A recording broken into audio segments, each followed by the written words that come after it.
The cabin air filter in your 2020 Ford F-150 is essential for clean air inside your vehicle. Replacing it yourself is easy and takes about 15 to 30 minutes. The filter cleans pollutants, allergens, and dust, and should be replaced every 15,000 to 25,000 miles or yearly, especially if you drive in dusty or polluted areas. Ignoring this can lead to reduced HVAC performance and musty odors. To get started, you'll need a new filter, Ford part numbers FL3Z196-B for standard or FL3Z19N619-C for carbon, a screwdriver, trim removal tools, and a flashlight. Make sure to purchase the correct replacement filter to ensure proper fit and function.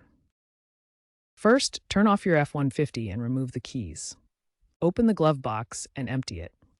Release the glove box stops by depressing the tabs to lower it completely, revealing the filter housing behind it.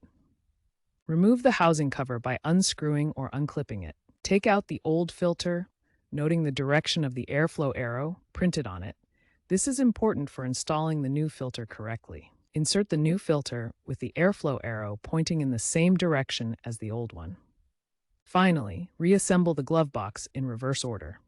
This involves securing the filter housing cover and reattaching the glove box, ensuring all clips and screws are properly fastened.